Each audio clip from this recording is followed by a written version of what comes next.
It's time for Mornings at 8 with Jonathan Mark on AM 1480 WLEA. Ah, yes, indeed. And here we are on a Wednesday morning.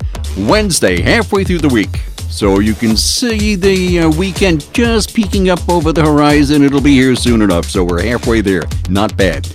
So before we do anything else, coming to work this morning, if you're driving, I guess, up Ashbaugh Hill, there's a disabled vehicle off the right shoulder. Yeah, I saw that. And it's a little teeny tad in the road, just a little bit. But and it's about 100 yards north of the station, in other words, like downhill. Yeah. So if you're driving up Ashbaugh Hill, be advised that there is a disabled vehicle there. So, and we have that. And also, let me see. Oh, I was in downtown Hornell yesterday. And the Hometown Hero Banner Program is going along just great. Boy, does that look really, really sharp. I mean, it adds so much to downtown. And I guess there is still spots available, I would imagine. So I don't know for a fact. But if you want to find out more, you can contact City Hall at 324-7421. And to see if you could be part of the program, assuming it's still going. I don't know. I guess it is. Oh, also, Brian, you had a story. This is mind-blowing here. But apparently the state wants to, or they're talking about starting heroin injection sites or something? Yeah, they're debating that in the state legislature in Albany. How do you debate that? Who would be on the pro side? So Congressman Tom Reed, the Republican from Corning, had a few words to say about that, which we will hear momentarily. Let me pull that up. That he was on a press call talking about that yesterday. Let me pull that up. Of the radical left agenda that the Democratic Party in Albany is now controlled by. To me, this Democratic Party is no longer the party of your grandmother, grandfather. This has been taken over by that extreme wing and that loud, vocal minority that is forcing the Democratic Party to leave any resemblance of reasonable type of policy priorities out of Albany. The issue of closing prisons in order to open heroin injection sites highlights that you're not solving the problem. You are actually compounding the problem. You need to make sure that we have in the toolbox for law enforcement the tools with our prisons to make sure that the bad guys, that the offenders, the dealers in particular, are held accountable.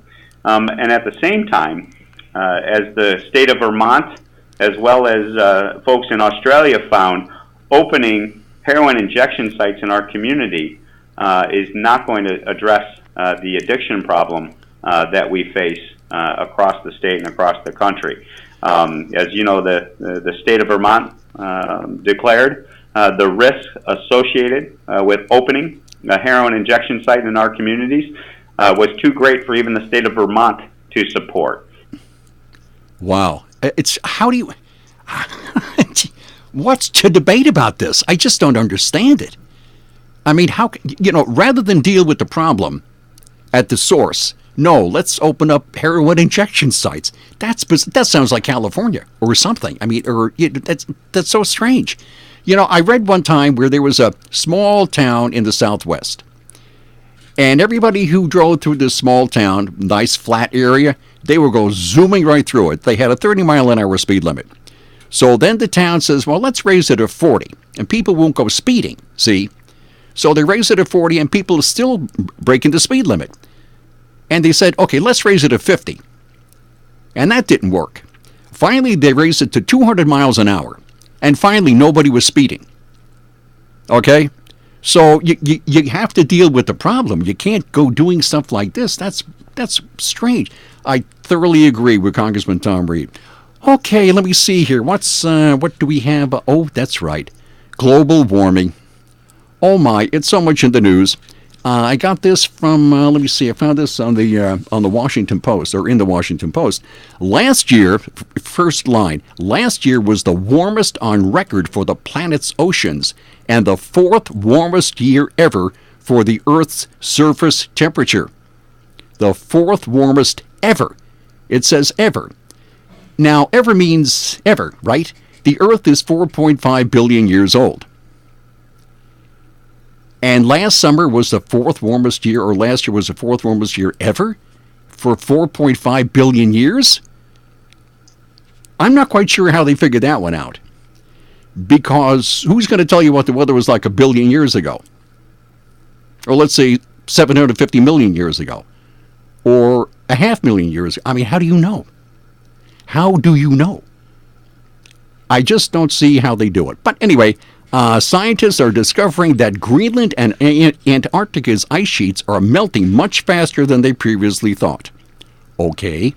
And it also says melting glaciers and warmer oceans will contribute to devastating sea level rise in the next 80 years. U.S. cities like San Francisco and New York and their famous landmarks could be underwater by the year 2100. Of course, very few people around now will be around in 2100. So, I mean, how do you know? I have no idea. But it's kind of interesting that these things are based on computer models, right? And as everybody knows, a computer can only put out what you put in. So depending on how you program it, you're going to pretty much get the results you're looking for, right? I'm not a computer expert, trust me on that. But that's the way I understand it.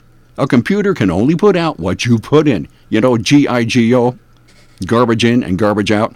So I'm not quite sure about that. But anyway, a few years ago, the UN's, there you go again, the UN's Intergovernmental Panel on Climate Change predicted that the world's sea levels would rise an additional 3 feet by 2100.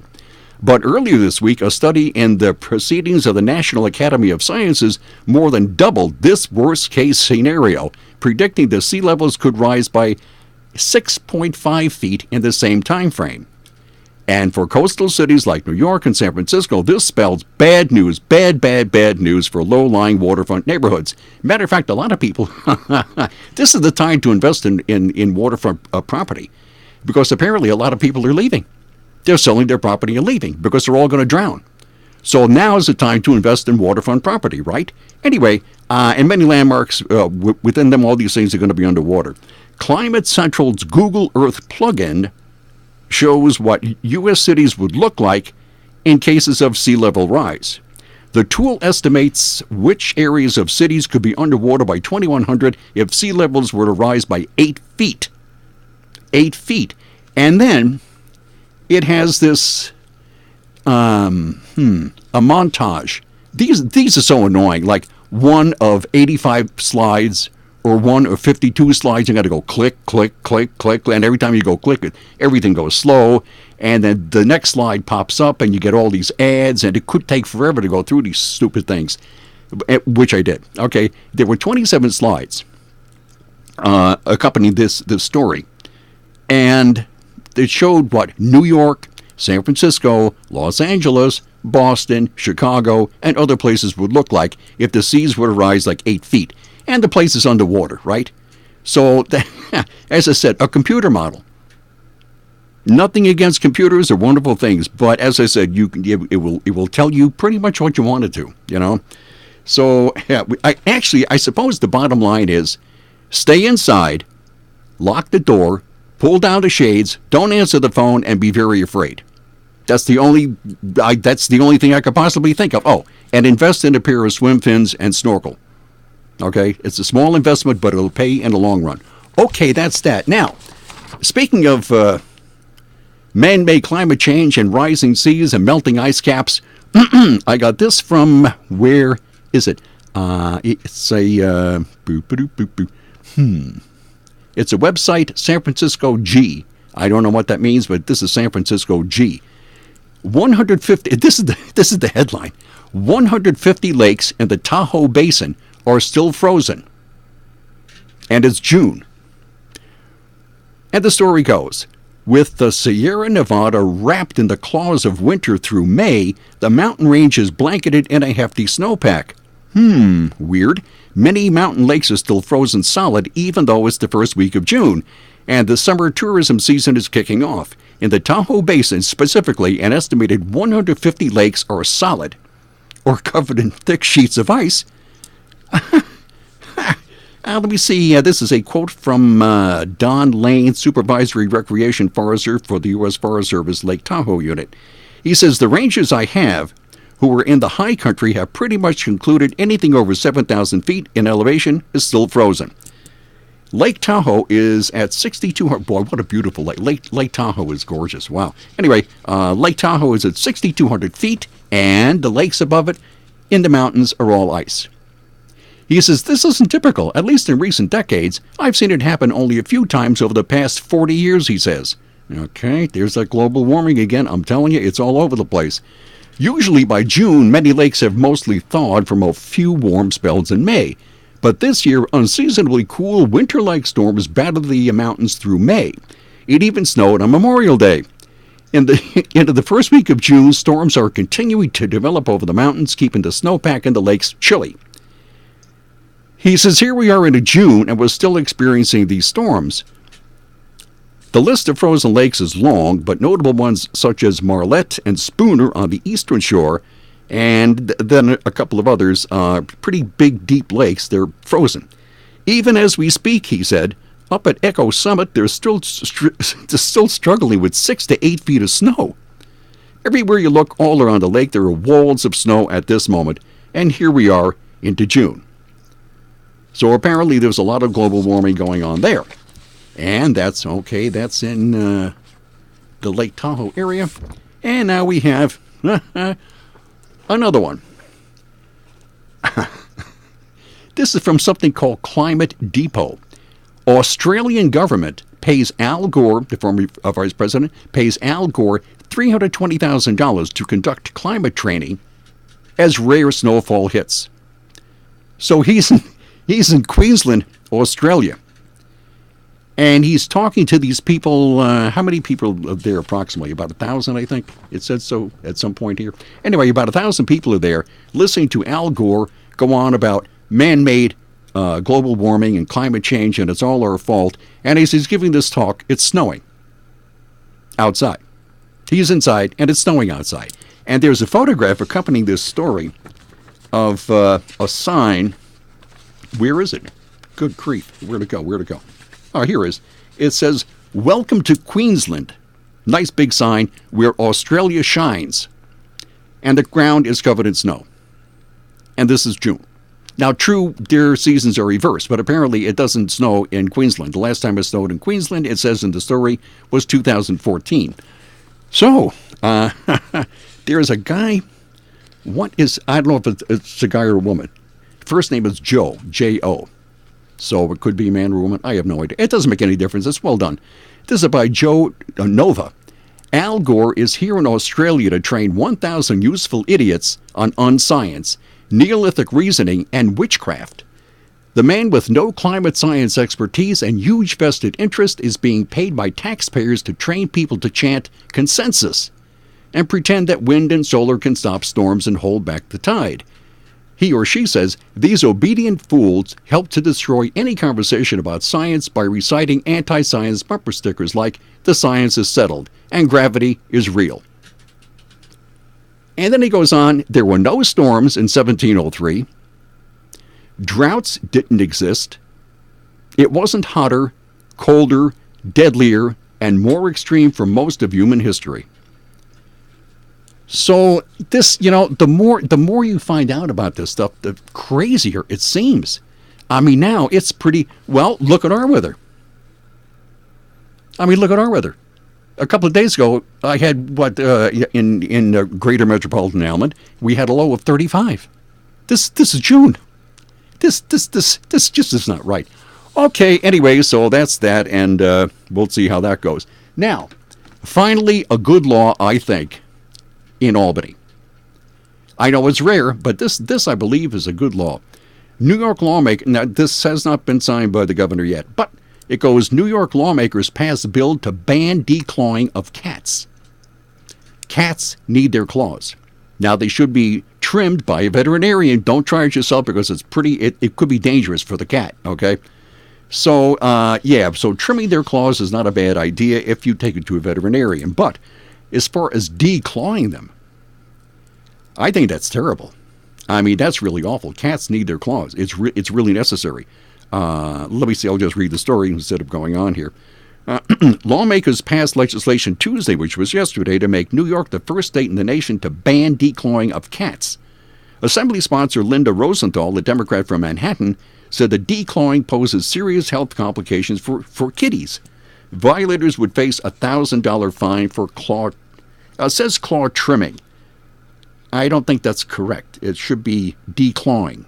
Anyway, yes. So she says, I've had to explain it's not just about simply chewing or cutting a claw. It's an amputation, and it's painful for them, Rosenthal told the Post. That's where I got this from, the New York Post. She first introduced the bill in 2015.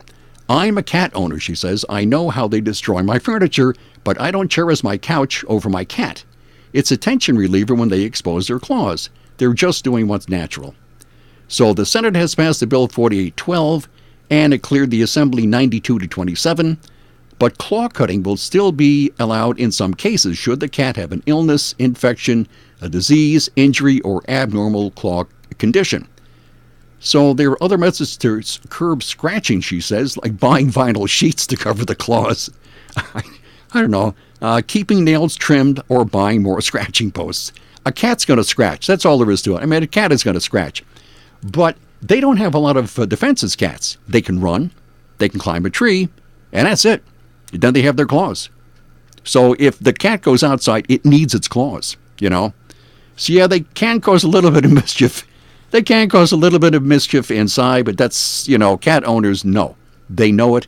They're used to it. It happens. At one time, we had 5 cats. 5. It seemed more like 55, but no, it was only 5.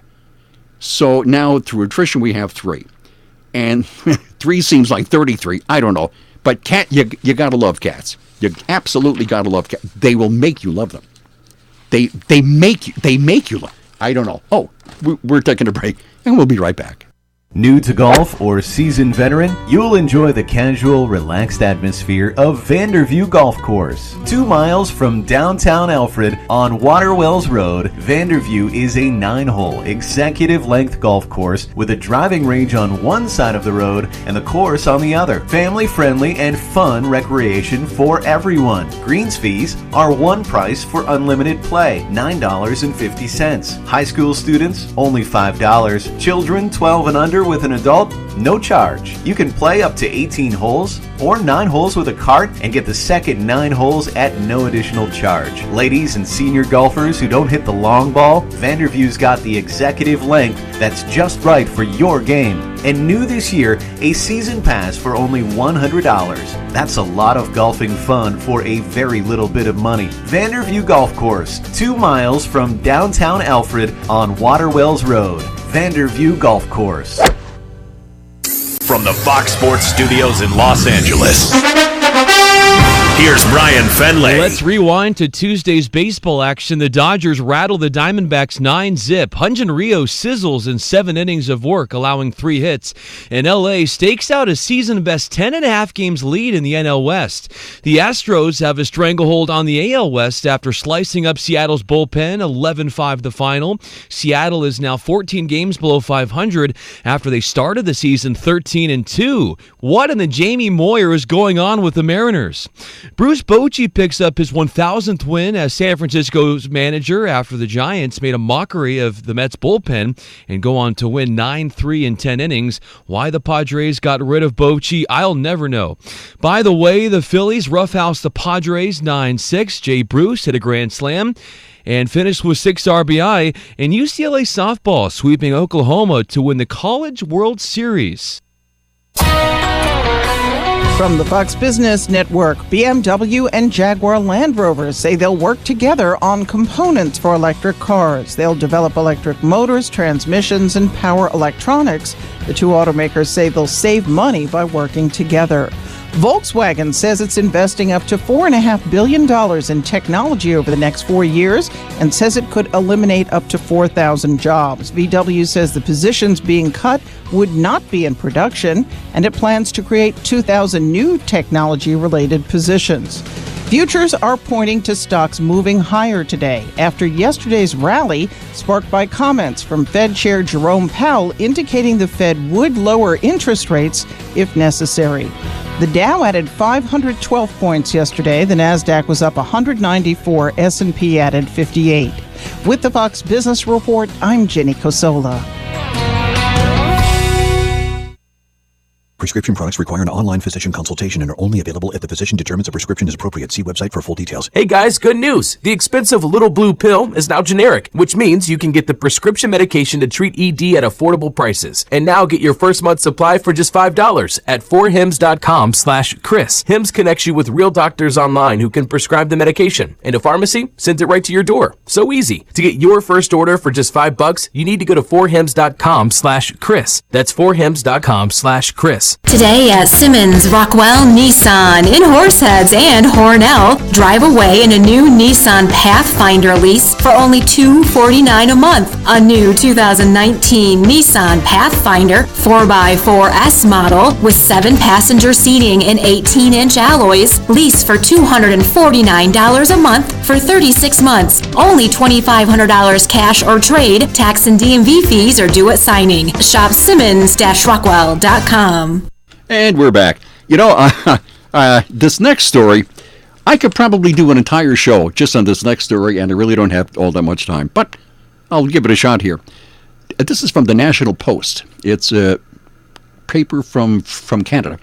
Dodgeball, remember dodgeball, isn't just problematic, it's an unethical tool of oppression. According to researchers, I'm not making this up, I'm reading it right here.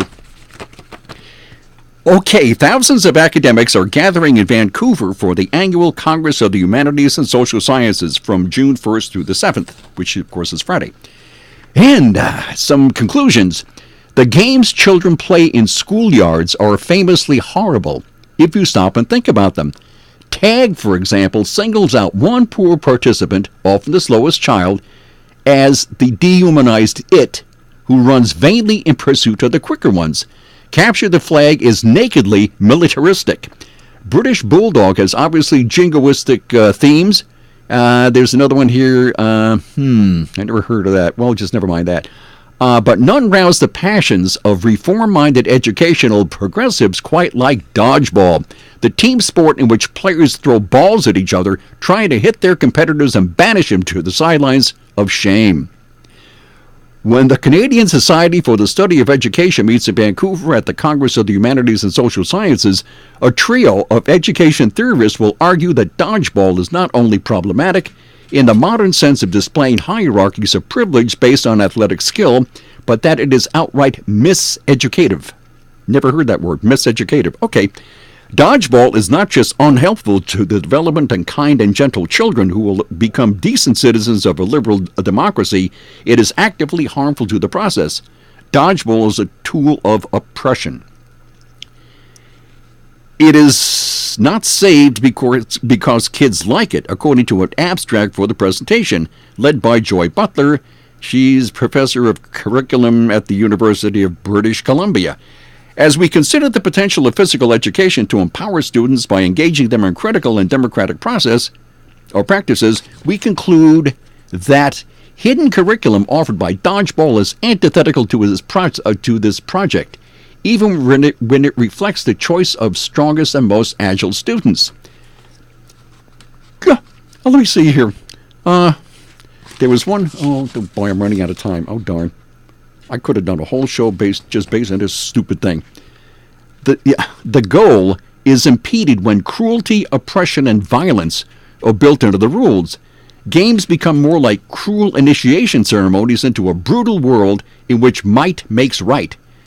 As someone puts it here, before he starts throwing wrenches at his players at a form of training, if you can dodge a wrench, you can dodge a ball. So, anyway, they go on about how dodgeball will make some students feel inferior and all that, and I loved dodgeball. I just loved it. I just loved dodgeball. It was fun. You get a group of kids on one side of the gym and a group of kids on the other. There's a line in the middle, and you throw balls at each other, and the last one standing wins. And that's the way it goes. That's dodgeball. Can I ask you a question? Yeah. Did you Google search dodgeball to find this? No, it was on National Post. However, here we have, remember that movie with Ben Stiller, Dodgeball? There he is, an action shot playing dodgeball. I thought dodgeball was great fun. Oh, well, anyway, I guess that's it. Okay, we'll see you tomorrow. Bye.